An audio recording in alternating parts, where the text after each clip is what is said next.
contento de estar acá compartiendo este espacio. Lo teníamos que destinar básicamente a hablar del modelo agropecuario.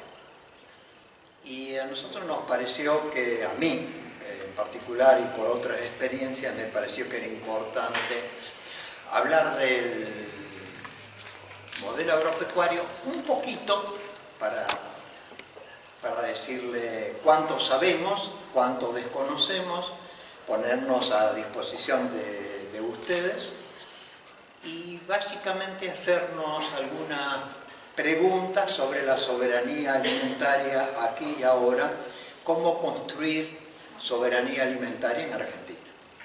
Parece que eso es un tema muy importante, nos parece que es un tema fundamental en este momento, y si bien, por supuesto, no tenemos la respuesta, nos parece que hay algunos principios básicos que no pueden estar ausentes.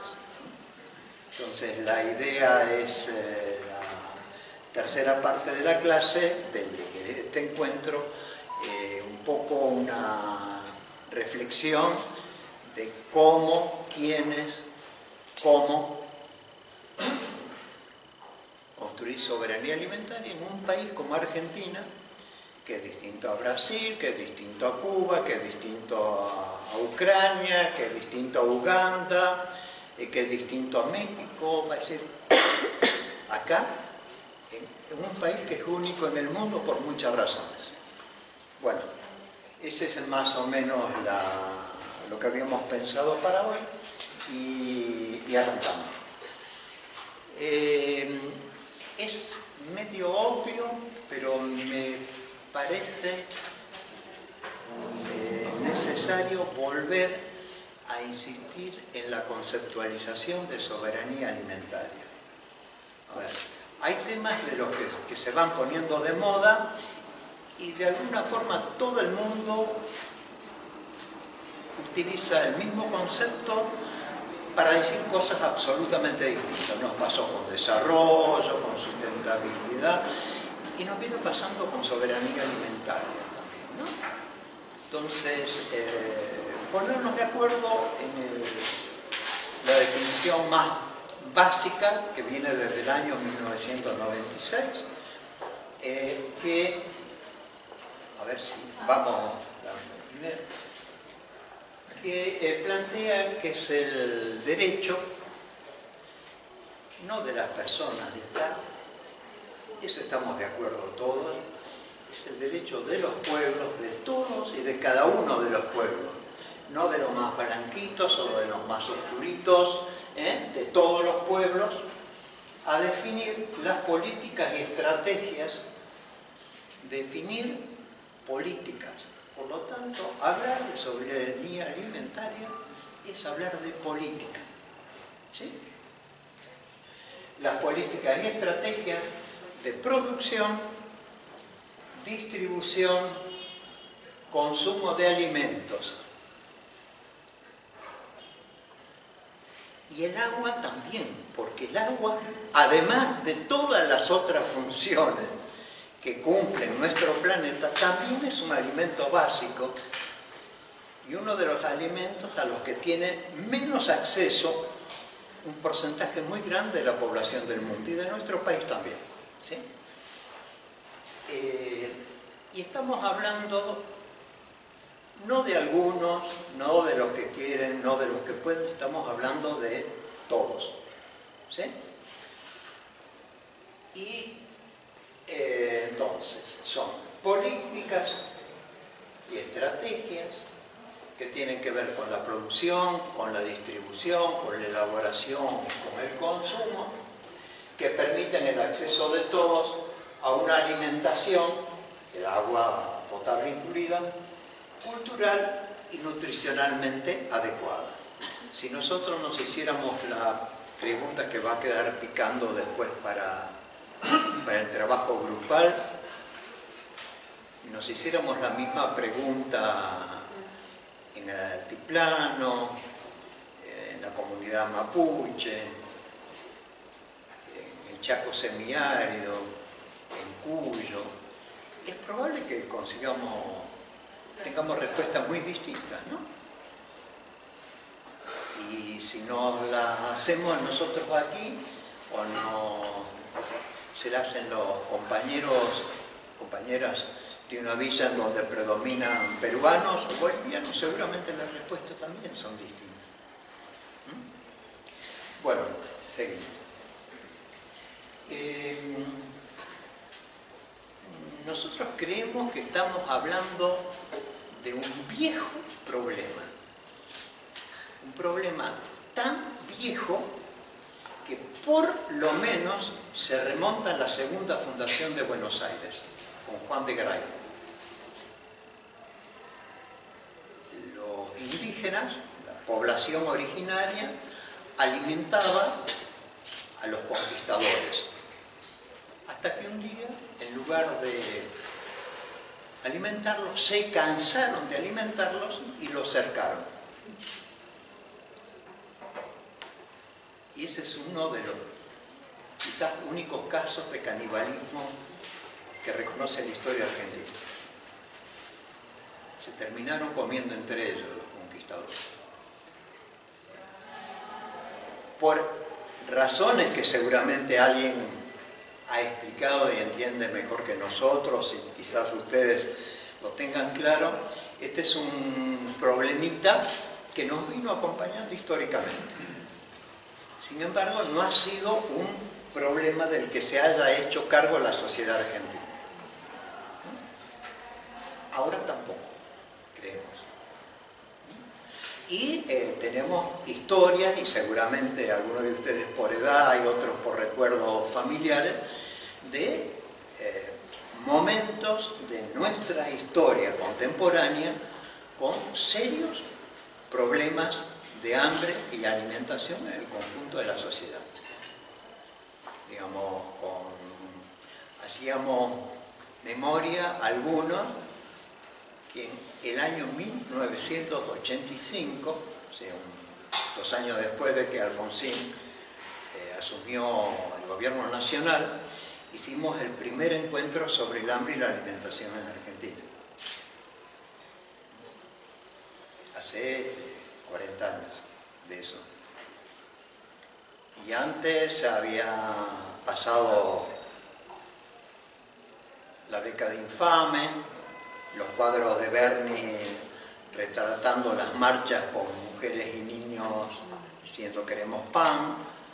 Bueno, tenemos muchas historias de eso.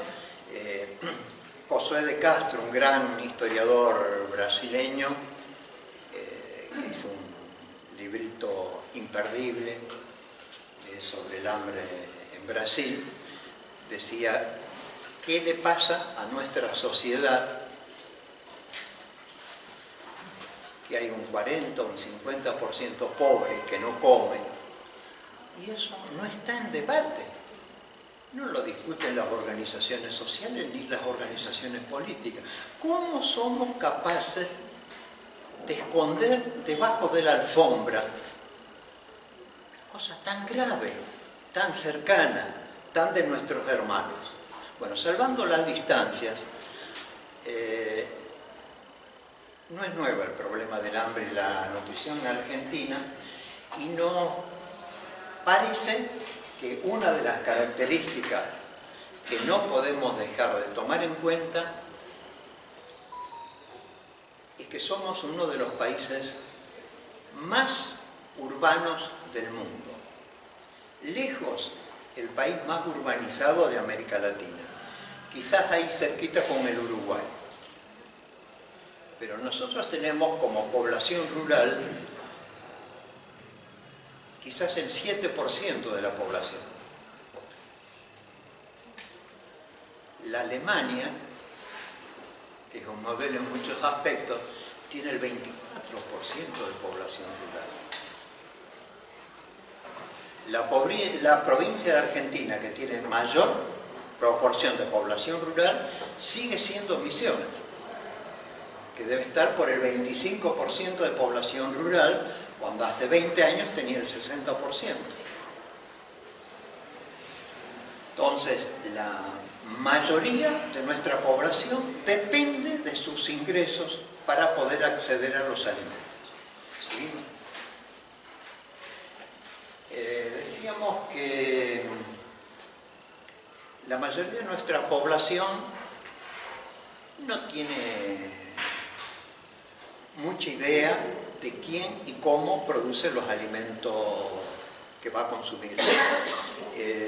Yo, si hubiéramos tenido un poco más de tiempo, hubiera repetido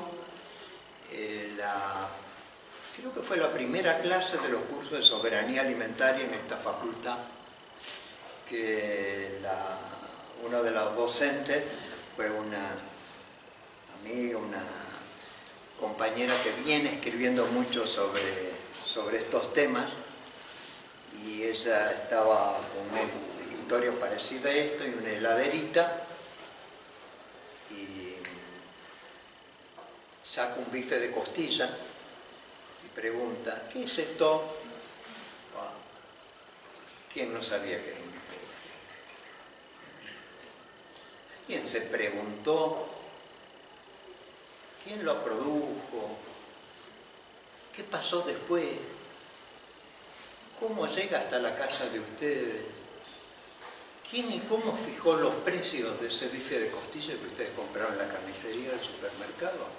A ver, levante la mano alguien que se lo haya preguntado. Allá hay uno, acá hay otro. Bueno, y eso nos pasa con la mayoría de la población urbana de nuestro país, y nosotros siempre ejemplificamos que nos llamó la atención, aún asumiendo eso, que en el momento que nuestro parque agroecológico de Palermo era un zoológico, hubo una estadística de cuál era el animal que recibía mayor cantidad de visitas. La vaca.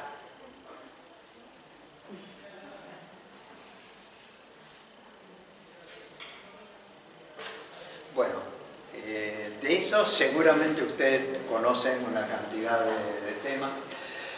Existe un gran desconocimiento de quiénes, cómo, dónde producen los alimentos. Y después nos vamos a parar un cachito y nos vamos a profundizar eso, y nos vamos a preguntar por qué y para qué hay gente que produce los alimentos. Todos tendrán las mismas intenciones.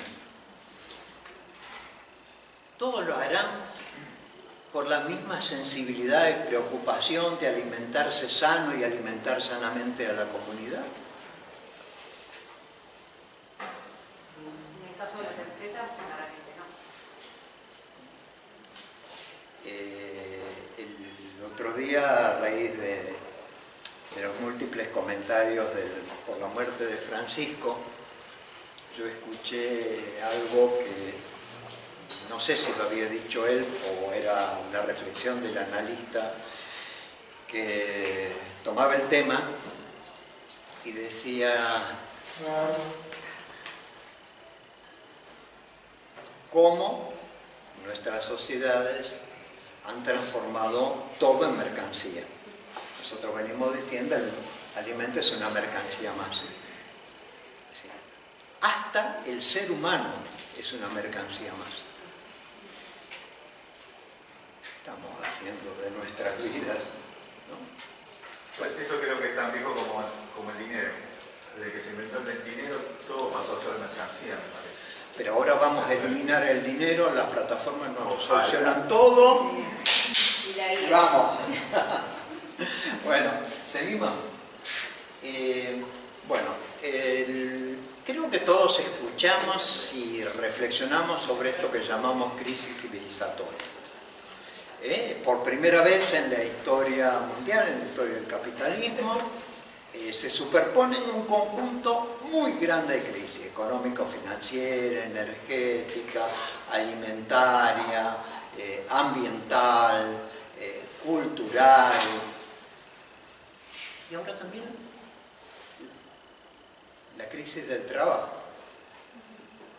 acelerada por la velocidad increíble hasta hace poco de los cambios tecnológicos. Todo esto evidentemente está transformando el mundo en el que vivimos, está transformando cada uno de nuestros territorios, está transformando cada una de nuestras vidas. Muchas de las preguntas que nos hacemos ahora es cómo se está reacomodando eso y que tiene que ver lo que pasa en Argentina con esos reacomodos internacionales. No hay ninguna duda, y esto para hacerlo rápido, que lo que vino pasando en nuestro país es un incremento notable de la desigualdad, de la posibilidad de acceso a necesidades o derechos básicos fundamentales. Y esto no es atributo propio, exclusivo de este gobierno que lo pudo haber profundizado, sino que es una tendencia clara y marcada, aún en los 40 años de democracia, ¿no? Nosotros nos parece que no podemos hablar de alimentación, de seguridad o soberanía alimentaria, si no hablamos de que esto es parte de un sistema, que no podemos analizar y comprender qué pasa con el consumo y los consumidores, con la producción y los productores, si no logramos conocer la estructura, la dinámica, las relaciones que se vienen dando y cómo están cambiando. Y este cambio claramente también es una manifestación del crecimiento de las desigualdades. Cada vez menos gente en el campo, cada vez mayor concentración de la producción, cada vez mayor concentración de los bienes naturales, cada vez mayor vínculo de lo que pasa con el capital financiero, y eso que ocurre a nivel agrario se manifiesta aún con más intensidad en lo que es la comercialización, la elaboración y la distribución mayorista de alimentos, cada vez más concentrada y cada vez más transnacionalizada.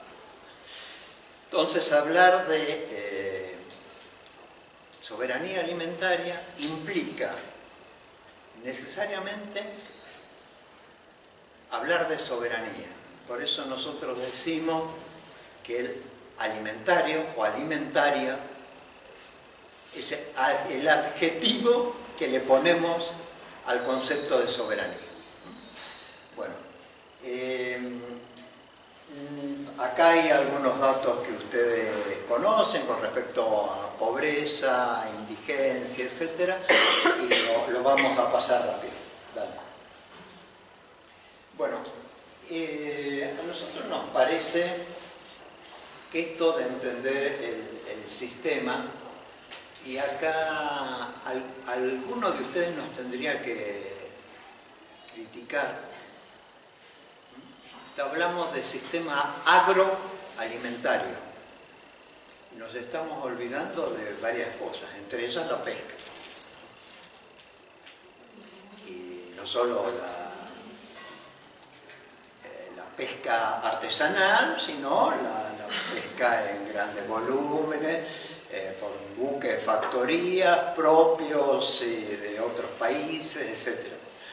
O sea que seguramente mucho de lo que estamos diciendo aquí vale también para la pesca, y en ese caso tendríamos que hablar de sistema alimentario y no de sistema agroalimentario. Bueno, entonces nosotros normalmente arrancamos de la producción, nos hacemos preguntas: ¿qué, quiénes, qué, cómo, dónde, por qué, para qué? ¿Para quiénes? ¿Con qué consecuencias? ¿Sí? Nos vamos a la elaboración. Muchos de los alimentos llegan a nuestra mesa, los alimentos frescos, con bajísimo grado de elaboración. Hay otros quizás la mayoría en muchos hogares, que llega con un nivel de elaboración importante. ¿Quiénes son los responsables de ese proceso de industrialización o elaboración del alimento? Sí, nosotros decimos que pensamos en arroz, en aceite, en hierba, en té, en azúcar, en fideos, bueno, cualquier alimento básico, no perecedero, en el que pensemos quiénes son los responsables de la elaboración y la comercialización mayorista. Y en algún caso vamos a encontrar 3 o 4 empresas, en algún otro caso encontraremos 6 o 7 o 10, pero está claro que cada vez son menos y tienen mayor poder decisivo en cómo lo elaboran, los precios y cómo lo distribuyen en forma mayorista. Quizás todos ustedes hayan escuchado los últimos debates con respecto a la adecuación de precios mayoristas en los supermercados como consecuencia de la devaluación del peso. Y que hay 3 aceiteras que dijeron: no nos importa lo que dice el gobierno, si nosotros no conseguimos aumentar el 9% precio de nuestro aceite, no lo vendemos, no lo entregamos. Y esas 3 aceiteras manejan el 60% de la producción nacional de aceite y de abastecimiento al mercado interno. Bueno, eso se nos repite con la enorme mayoría de las cadenas. Por eso me hace pensar si son responsables o irresponsables. Bueno, ¿y por qué sube el precio de la carne? Yo bueno, no te quiero espolear, pero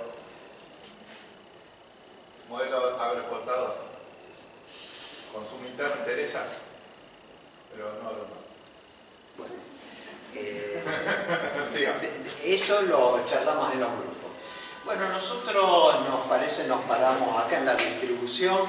Creo que todos sabemos que más del 60% del comercio de alimentos pasa por las 5 cadenas grandes de supermercados, de los cuales hay una sola que dice que es de capital nacional, que es Coto. Todas las otras están claramente expuestos que no son nacionales, son transnacionales. Y pasa más del 60% de los alimentos, salvo frutas, hortalizas y carne vacuna. Y eso nos parece que no es un dato secundario en esto de pensar políticas de acceso para todos. Bueno, en el caso de consumo, ustedes seguramente ya se hicieron algunas de las preguntas.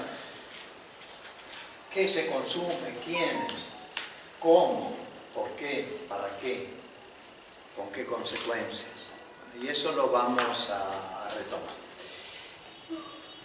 Y algo que por ahí no entra tanto en los análisis, pero no es secundario, sobre todo en los grandes núcleos urbanos, es el tema de los residuos. Tenemos un gravísimo problema de residuos. Lo tienen los países más desarrollados. Nosotros tenemos el privilegio de recibir en este momento varios miles de toneladas de residuos que vienen de Estados Unidos. Nuestros cartoneros están teniendo problemas muy importantes, porque cayó brutalmente el precio del cartón reciclado, porque están entrando al 50% de ese costo cartón reciclado de Estados Unidos o de Brasil. Bueno, esto también es parte del sistema alimentario. Bueno, paramos acá. No sé cuántos somos, pero la idea es que ahora nos numeremos y vayamos a trabajar en grupo. Con la consigna que, si alguien me ayuda, no sé si la leí bien, comemos lo que queremos o lo que podemos. Y no está dicho nos alimentamos. Estamos diciendo comer. Que ustedes todas tienen claro que comer no es lo mismo que alimentarse. Comemos lo que queremos o lo que podemos. Nosotros al final llegamos como que a lo que podemos. Porque hay distintos factores para eso. Lo principal es el tiempo. Nosotros normalmente estamos en un corre-corre para aquí, para allá. Las personas están tan en sus rutinas y tan concentrados en lo suyo que a veces ni siquiera tienen tiempo para ir a cocinar a casa. Y la opción más fácil es cogerse algo en el camino, algo en el supermercado, una galletita o algo, pasar y ya está. Otro tema es el dinero. Algunas personas no tienen la accesibilidad para poder comprar los alimentos que tendrían que consumir, por ejemplo, verduras, o sea, todos los grupos alimentarios para tener como una alimentación saludable y que pueda ayudarnos con nuestra salud en realidad. Y bueno, también desde el aspecto local, nosotros que somos de una urbe grande como Buenos Aires o alrededores de ciudades grandes, también complementamos el concepto que conversamos con las compañeras, que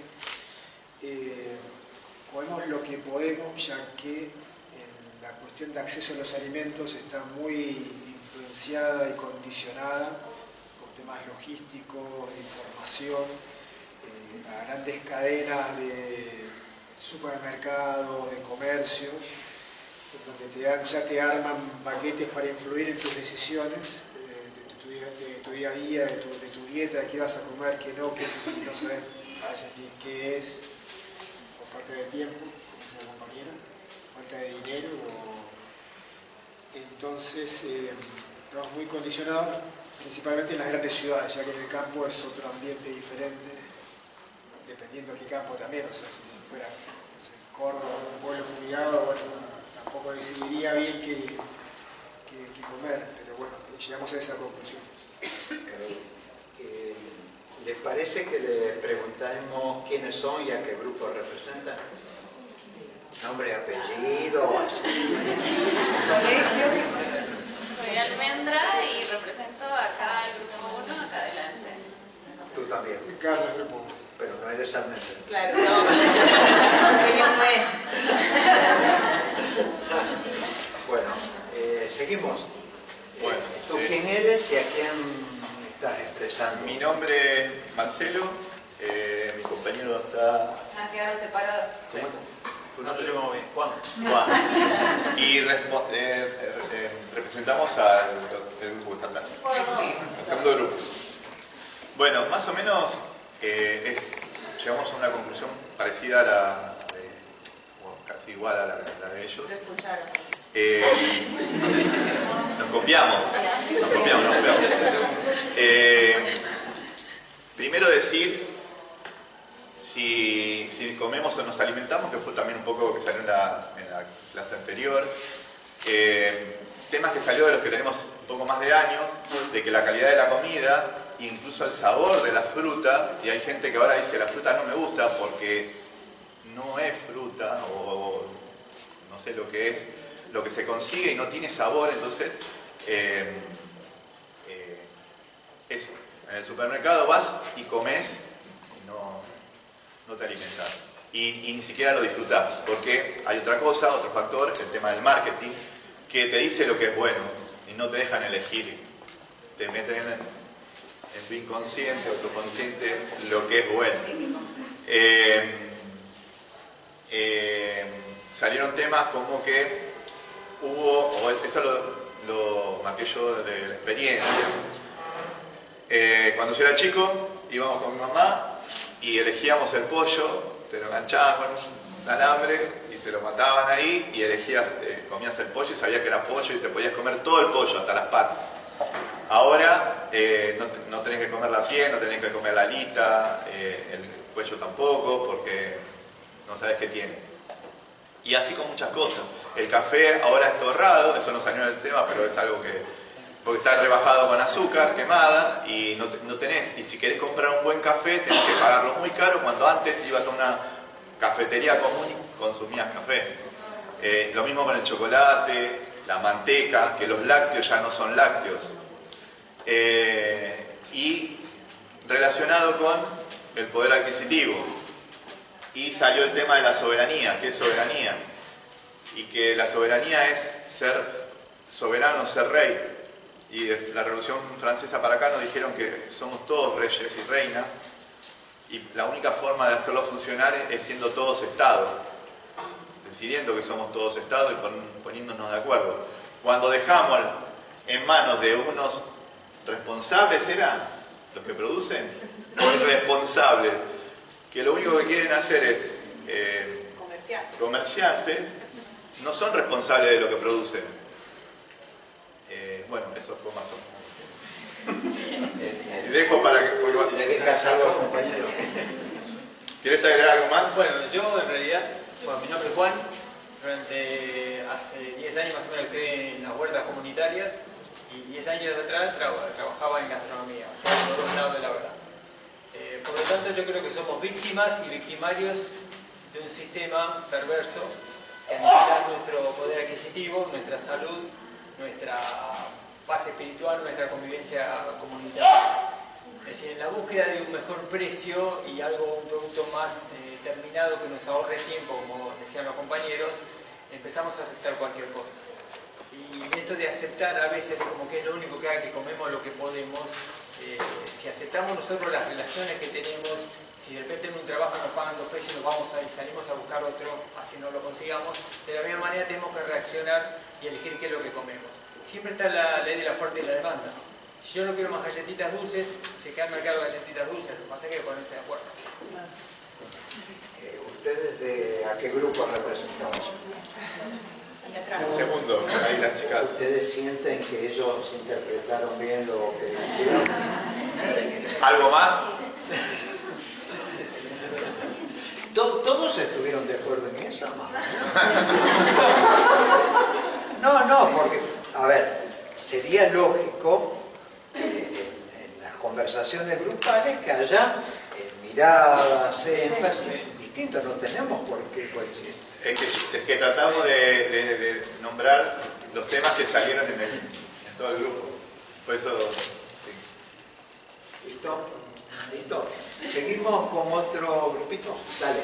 Bueno, mi nombre es Serena y mi grupo es el del fondo, los del fondo, con un solo compañero varón, pero bueno, no fue incluido para nada. Y se dio así, a veces pasa. Nada, estuvimos hablando que sí, lamentablemente comemos lo que podemos en relación a lo económico. Siempre Está más preparado. Era el jingle de la soberanía alimentaria. Bueno, que estaría bueno hacer jingles con alimentos verdaderos, promocionando alimentos verdaderos, para que, qué sé yo, soy mamá y me gustaría que todos sepamos qué comer y para qué. Para tener niveles de energía para estudiar mejor, para trabajar con más ganas. Todo esto que ahora se está poniendo de moda de que si la serotonina te la genera el sol, caminar y cosas así, porque se abrió el conocimiento. Y también algo re lindo en relación a la huerta, de la que soy parte del colectivo, es que creo que es indispensable que haya en las aulas que se trate el tema de la producción del alimento, no solo de la cadena o el sistema, sino que ya saliendo de eso, cómo producir nuestros alimentos y ver que es fácil, como se explica acá en la huerta, más allá de que es comprensible que todos vivimos en departamentos. Yo no sé, no me complico con mi departamento, por algo me uno a un colectivo de siembra y de huerta agroecología como funciona acá. Y bueno, un poco fue eso, que hay momentos que la biología te hace que los días que estás menstruando quieras comerte lo que te hace mal, tipo eso que es dulce.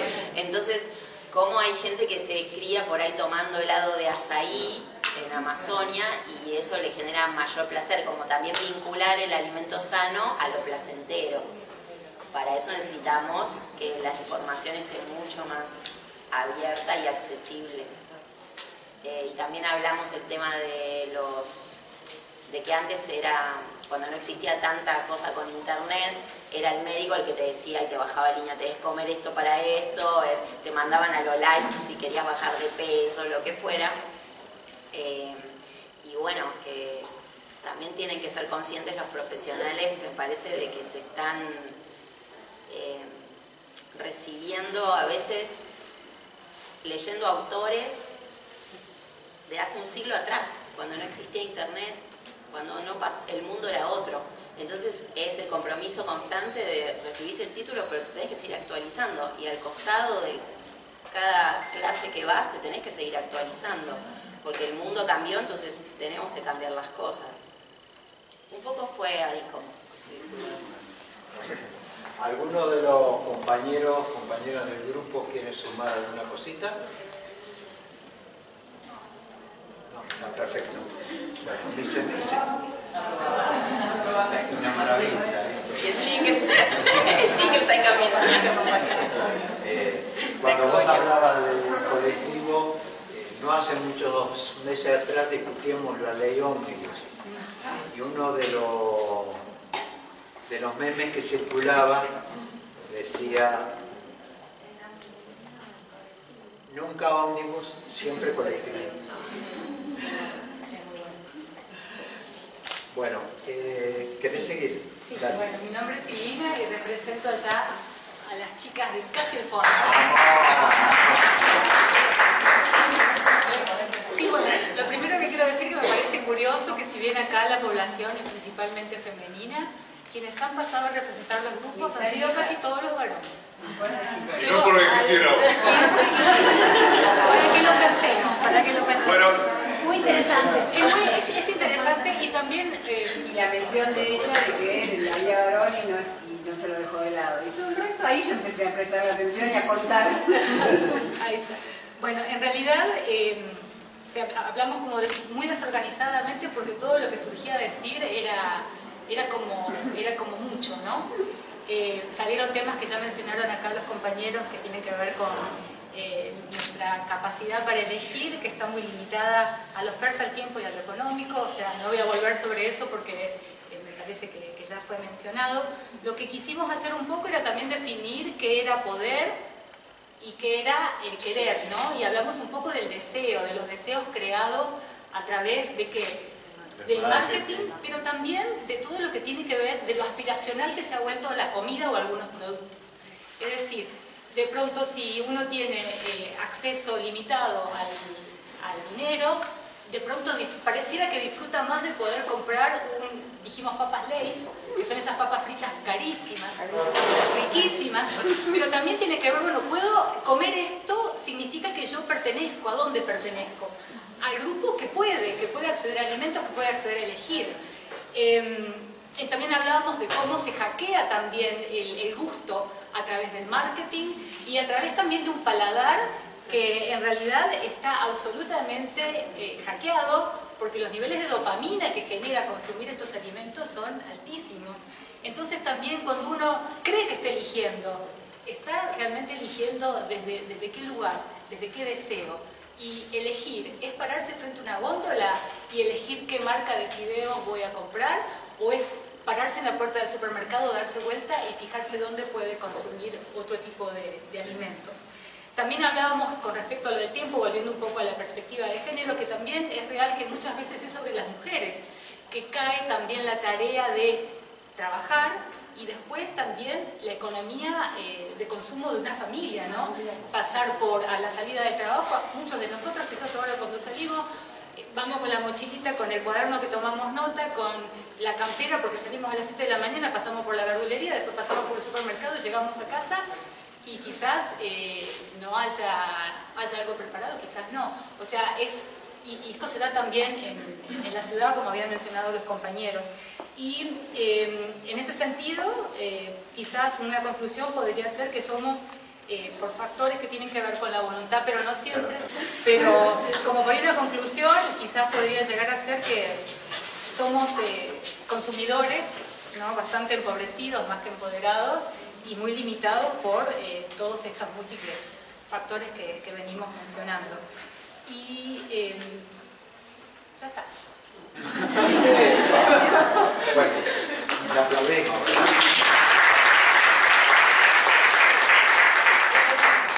El grupo está bueno. es una barbaridad ese grupo. Bueno, dale. Yo, bueno, ¿qué tal? Mi nombre es Anaí, represento a las chicas de acá adelante. No se aplaude. No, todavía no, tengo que hablar a ver si salió bien.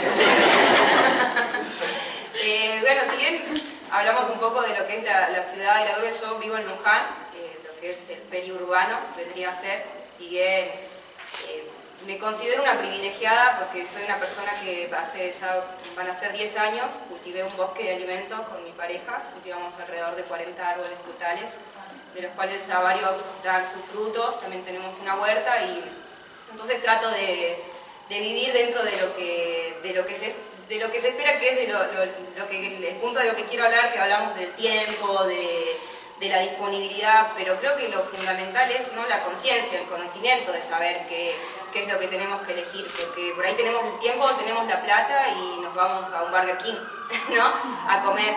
Y en sí, no sé si resumiendo, pero tratando de recapitular un poco lo que hablamos con las compañeras, es el hecho de que ante la pregunta de que si comemos lo que podemos o lo que queremos, se refleja en base también a cómo vivimos. No vivimos como queremos, vivimos como podemos, con los trabajos que tenemos, con lo que conseguimos, con lo que esa plata, con lo que el trabajo nos da de dinero, ¿no?, y lo que podemos conseguir con esa plata y el tiempo que nos queda después del trabajo. También hubo un poco de, no sé si discrepancias, pero sí intercambio de ideas en relación al hecho de, hablamos de la carne, de cómo por ahí pensamos que puede ser como dentro de nuestra cadena alimenticia, pero también replantearnos cómo el consumo indiscriminado de carne ya no es tanto como algo necesario, sino que ya se convirtió en un negocio, así como todo, ¿no? Entonces, la conciencia por ahí es algo abstracto, también trillado, ¿no? Conciencia, alimentación consciente. Yo me dedico a dar talleres de cocina, de alimentación, y estoy en una búsqueda de una palabra, porque ya consciente es como que queda medio trunco, también saludable. Me gusta más.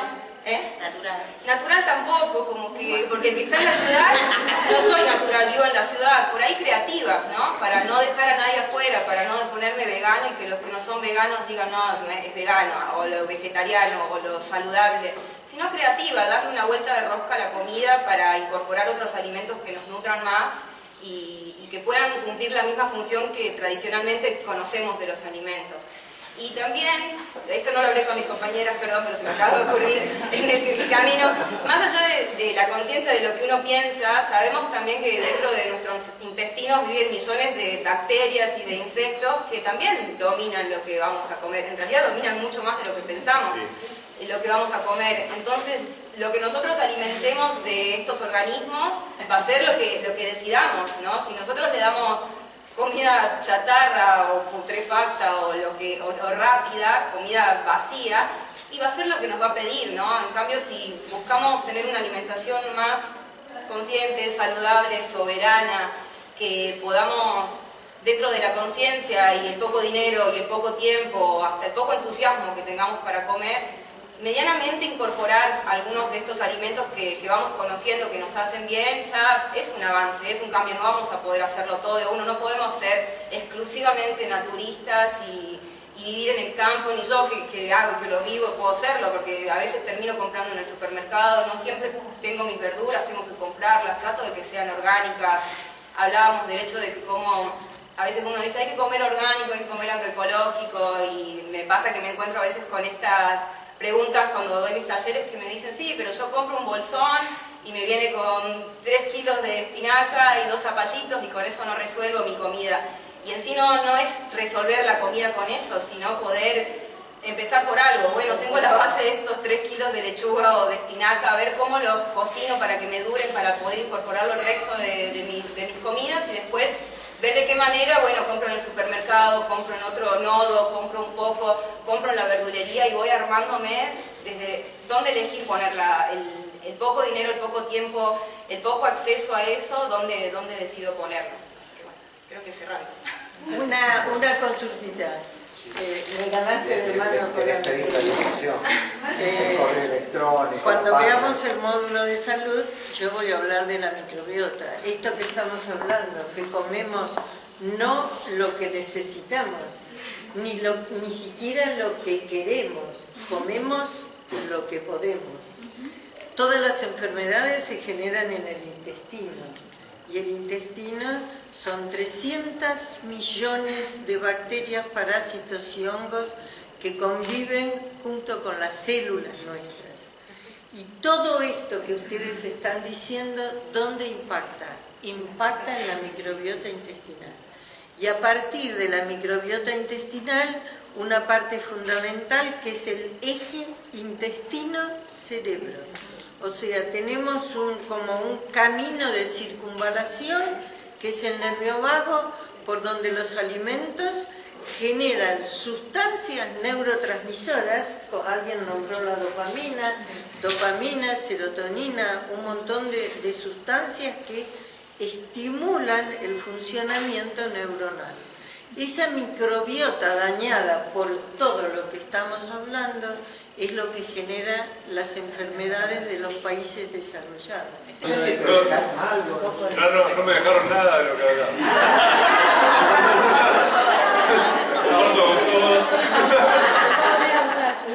Creo que la conclusión general es: comemos lo que queremos de lo que podemos. Y ahí cortito. No hay tanta variedad últimamente. Eso nos reúne y nos convoca. Tu nombre y a qué grupo representa. ¿Cuál es el nombre del grupo? Yo me llamo Antonio y represento el grupo de los antonianos.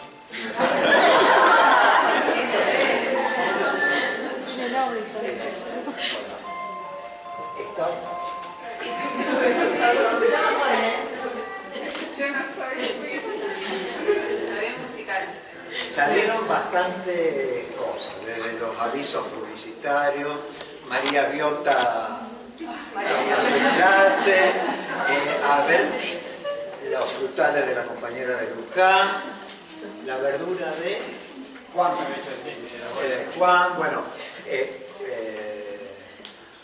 la margarita, bueno,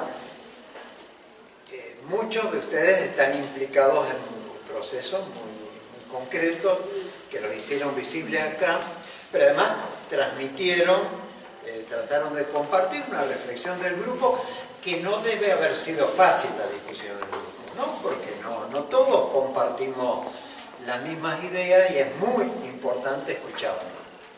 Y me parece que este ejercicio que hicimos demuestra la riqueza de lo que estamos haciendo, de lo que estamos generando, de lo que estamos debatiendo, y lo importante que es eso para cada uno de nosotros y creemos que para la comunidad, ¿no? Digamos, esto nos hace bien, el compartirlo, el encontrar estos espacios, el compartir el mate, y nosotros le agradecemos este trabajo, nos parece que ha servido para que todos se conocieran un poquitito más a partir de lo que hacen, de lo que piensan, de lo que sienten, de las dudas, porque algunas dudas debe haber, ¿no? ¿O no? O todos tienen respuestas para estas preguntas que nos fuimos haciendo. Y nosotros somos una expresión limitada de un país muy grande, muy diverso, con muchas heterogeneidades. O sea que esto de escucharnos, este ejercicio de escucharnos y reflexionar juntos, realmente nos hace muy bien y es muy necesario. Pero nosotros hasta las 8, que es la hora en la que vamos a dar paso al momento fundamental del día de hoy, que cuando saboreemos las delicadezas que hicieron nuestros compañeros, aclaramos que no conocemos el origen de las tres pizzas. No preguntamos nada. ¿Qué las hizo ni por qué? Ni con qué se alimentaron los cerdos con los que hicieron los chorizos. No preguntamos nada. Todo es saludable, ¿no es cierto? Bueno, nosotros en lo que teníamos previsto como para redondear esta primera parte de la charla de hoy, es conversar un poquitito del sector agropecuario. ¿Qué es el campo del que hablamos? Cuando hablamos de campo, ¿todos pensamos en lo mismo? No. Mafalda decía que el campo es el lugar donde los animalitos andaban sobre sus patas. No, porque digamos, en el supermercado no están las patas ni de las gallinas, ni de los conejos, ni de las vacas, ni de nada. Nosotros queríamos reflexionar sobre ese campo, qué características tiene, el nivel de diversidad ecológica, son todos los climas. Nosotros somos uno de los países más extensos del mundo. Además debemos ser uno de los pocos países del mundo donde producimos el 90 y pico por ciento, el 97, el 98% de los alimentos básicos. ¿Cómo se explica que tengamos los problemas alimentarios y nutricionales que tenemos si no es por causas políticas? Pero están muy claras las tendencias. A ver, el número de productores agropecuarios viene cayendo drásticamente. Y a muchos de los productores familiares, campesinos, indígenas que persisten, la sociedad les tendría que dar una condecoración. Porque cuidan la frontera, conservan la naturaleza, respetan la biodiversidad, ponen alimentos a disposición de todos. Y están marginados, discriminados, excluidos, expulsados, y vienen a ser, ya sabemos lo que son, donde los tenemos en la periferia de las ciudades. Peleando para conseguir trabajo, peleando para superar la desigualdad, la marginalidad. No tienen tierra propia tampoco, alquilan, vienen. Tierra propia. ¿Qué está pasando con la tierra? ¿Qué está pasando con el agua? ¿Es nuevo todo esto? ¿Qué es lo nuevo de todo esto? Ella es constante y dijo, yo quiero hablar y va a hablar. Dale. No, igual era una pregunta. Que el hecho de que el campo ahora solamente cultiva maíz y soja, no ha hecho que la gente deje de habitar los pueblos y pase a vivir en ciudades. Los campos requieren de menos trabajo ahora. Entonces, y las tierras no están en tantas manos.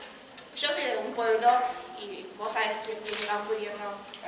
Y entonces como que en el pueblo si trabajás para el campo bien y si no te tenés que ir del pueblo a buscar trabajo a otro lugar.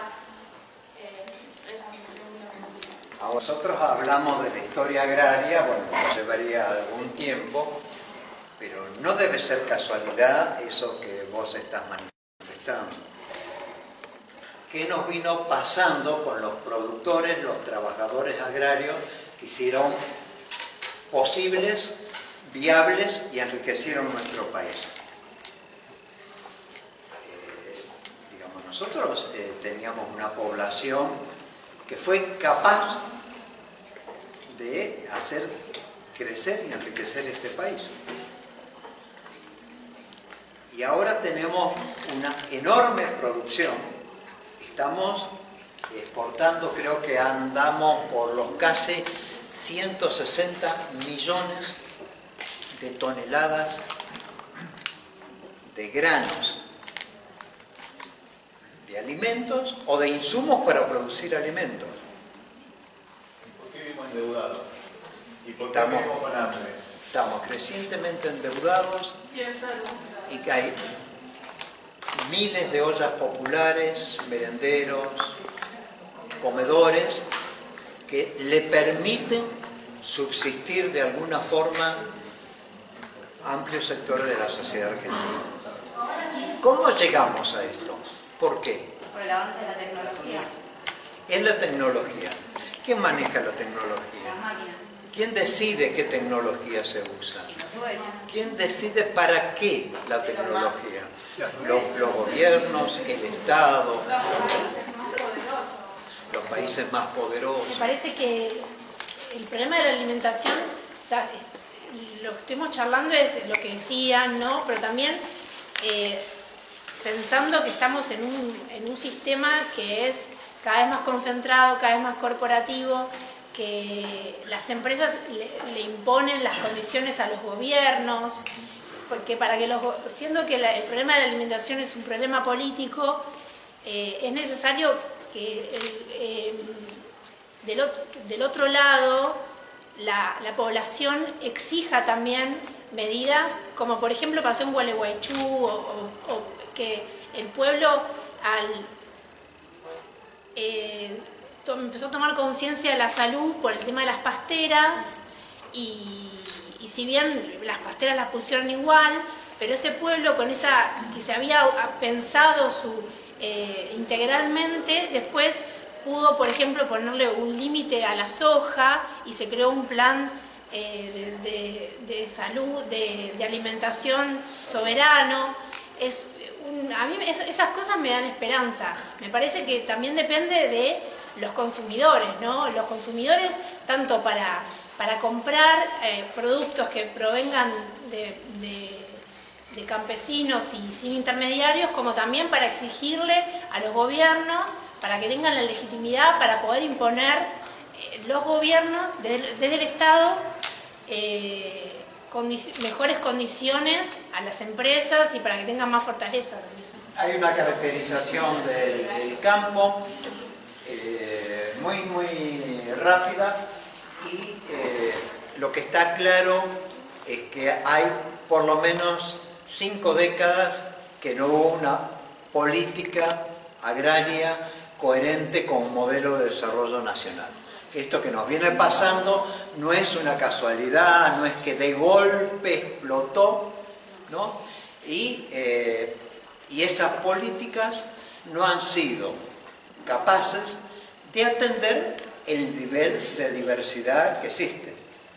Es decir, si alguien hace política sentada política agraria, sentada atrás de un escritorio, seguro que se equivoca. Por programa de computadora que tenga, seguro que se equivoca. Y acá nos venimos equivocando mucho, con un nivel de soberbia importante de nuestros técnicos y funcionarios. Seguí, por favor. Bueno, nosotros el último censo agropecuario que tenemos es el de 2018. Hay análisis excelentes, muy serios, de ese censo, que como todos los censos, seguro que hay algo que no está bien, que puede ser que se les escapó, que no tuvieron en cuenta, pero hay análisis de compañeras y compañeros de distintas provincias, provincia por provincia, de los datos de este censo. Están editados, están disponibles en internet y son de una calidad impresionante. Una cooperativa de comunicación que todos respetamos mucho, Tierra Viva, termina de hacer una publicación que está disponible en internet, radiografías del campo argentino, dicen, el campo de los que ponen las manos en la tierra, ¿no? De 23 provincias, un nivel de detalle y una calidad de impresión realmente que merece el reconocimiento de todos.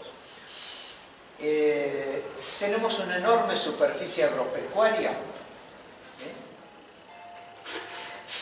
sobre 157 millones de hectáreas.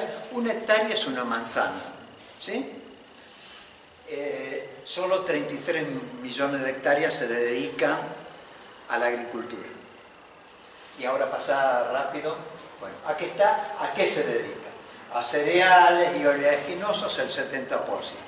Y viene cayendo la producción de frutas, la producción de hortalizas. Ninguna casualidad.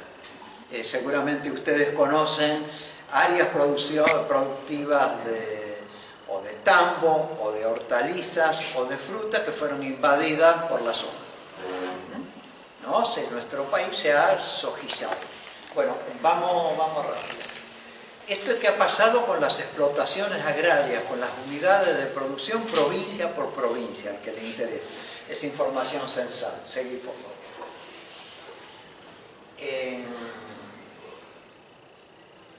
En 16 años hay un tercio menos de unidades de producción. En los últimos 16 años, pero esto ya veníamos. Partimos de 400.000 unidades de producción y ahora no llegamos a 180.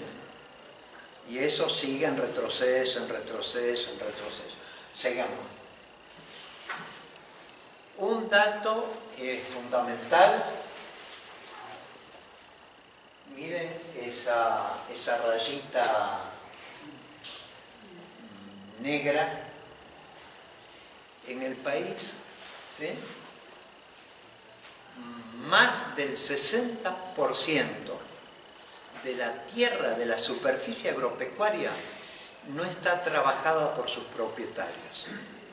Son empresas, fideicomiso, pool de siembra, etc. Irresponsables. O sea que acá, digamos, hay empresas que invierten en la producción porque la producción le da más ganancia que comprar bonos o ir a Sudáfrica a sacar diamantes. Simplemente por eso. Este es un negocio, no tiene nada que ver con la alimentación. El día que no les cierren las cuentas, dejarán de hacer soja y se irán a otro lugar. ¿Sí? Bueno, este es un gravísimo problema y somos un claro ejemplo internacional de la barbarie que implica esto y las consecuencias, porque uno diría, un productor, aunque sea un productor grande, trata de cuidar su tierra, porque es su capital. Todo el que viene a trabajar con capital contrata la maquinaria, contrata a los técnicos, contrata a los operarios, contrata a los camiones, no le importa qué queda y cómo queda. Compra los agroquímicos. Terceriza todo, se lleva todo lo que puede, no le importa qué pasa con lo que queda. Y eso seguramente tiene que ver con que no vemos, nosotros como sociedad, y obviamente esas empresas tampoco, no vemos la tierra o el agua en función social. Es de todos. Es un bien de todos, que tiene que estar al servicio de todos. Esto evidentemente da para discutir bastante. Esta es la cantidad de gente que vivía en las unidades de producción agropecuaria antes, las que están quedando ahora. Seguimos. ¿Cuántos trabajaban en las unidades de producción agropecuaria en el 2018? Seguimos. Seguí, por favor. Esto que llamamos agricultura familiar, que es la tierra trabajada por las familias. Bueno, estos eran los datos que teníamos del año 2002.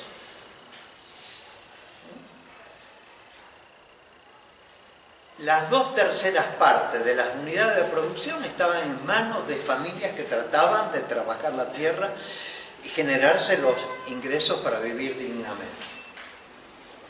ocupaban el 13% de la tierra del país, nada más, y producían más o menos el 20% del valor de la producción agraria.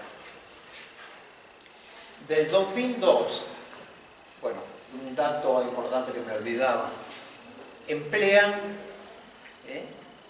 el 53% de los trabajadores permanentes del sector agropecuario. Estos eran datos del 2002, sabemos que esta situación empeoró y ahora, hará una semana, 10 días, tenemos la elaboración de datos del año 2018 siguiendo esta misma metodología para ver qué pasaba en el 2018.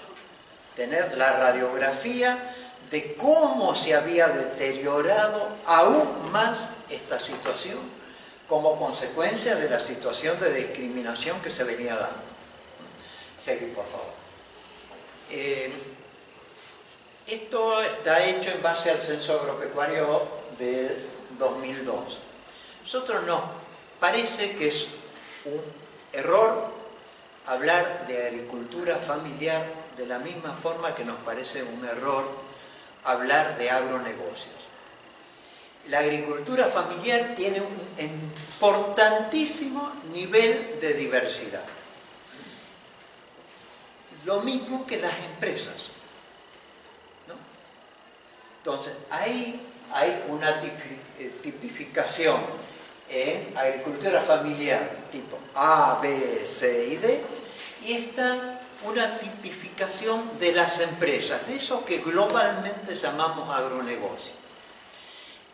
Y nos equivocamos mucho y nos vamos a seguir equivocando mucho si pensamos a la agricultura familiar, campesina e indígena como una unidad. No es cierto y nos vamos a seguir equivocando mucho y es un gravísimo error político pensar que todas las empresas se mueven con los mismos objetivos y que son parte del mismo esquema y los mismos intereses de las grandes corporaciones del agronegocio. Entonces tenemos que estar más atentos a esa diversidad. Y para eso tenemos que tener las patas mucho más metidas en la realidad de lo que tenemos. ¿Vamos? Bueno, concentración monopólica de todo. Dale, seguí, por favor. Seguí, por favor. Acá está planteado un interrogante que a nosotros nos parece fundamental en este momento. En la historia argentina hubo periodos muy marcados que estuvieron signados por modelos de crecimiento y desarrollo. ¿Cuál es el modelo de crecimiento y desarrollo de ahora de nuestro país? Es el que, los que nos vienen proponiendo el Fondo Monetario Internacional. Es el modelo del RIGI. ¿Cuál es el modelo en el que tenemos que pensar? Y en ese modelo, ¿qué rol juega la alimentación adecuada de nuestra población? Podemos pensar un modelo de desarrollo económico, social, ambiental, cultural, políticamente sustentable, si no pensamos en la alimentación de nuestra población. Entonces, el alimento y el debate de la soberanía alimentaria y cómo construir soberanía alimentaria es fundamental en el debate de un nuevo modelo de desarrollo para Argentina, más equitativo, más respetuoso de la naturaleza, más cuidadoso del patrimonio común, que es el agua, son los minerales, la energía y todo eso. Seguimos, por favor. De lo dicho acá en la exposición que hicieron los compañeros, en todos, absolutamente todos los lugares del territorio de Argentina hay ejemplos de familias, de comunidades, de organizaciones que demuestran que se pueden hacer cosas distintas. No tenemos nada que inventar en eso. No es un problema de imaginación. Tenemos a dónde y a quién mirar. La pregunta es cómo transformamos toda esa creatividad, innovación, organización, experiencia, solidaridad, cómo lo transformamos en políticas públicas de mayor alcance. Y ese no es un desafío chico. Seguimos. Entonces sabemos, no tenemos que guitarrear, sabemos qué tenemos que hacer. Ahora, ¿cómo lo hacemos? Sigamos. Hay un viejos principios de la educación popular, de esos que algunos de nosotros, cuando éramos más jóvenes, nos enseñó Pablo Freire. Tenemos que generar otra forma de consumir, otra forma de producir, hace falta para eso, y eso implica otra forma de vivir y de convivir, claramente. ¿Cómo? Partir de lo local. Pensar localmente, pero no perder la referencia de qué pasa en el contorno, de qué pasa en el mundo. Todo lo que pasa en el mundo incide en cada uno de nuestros pequeños lugares.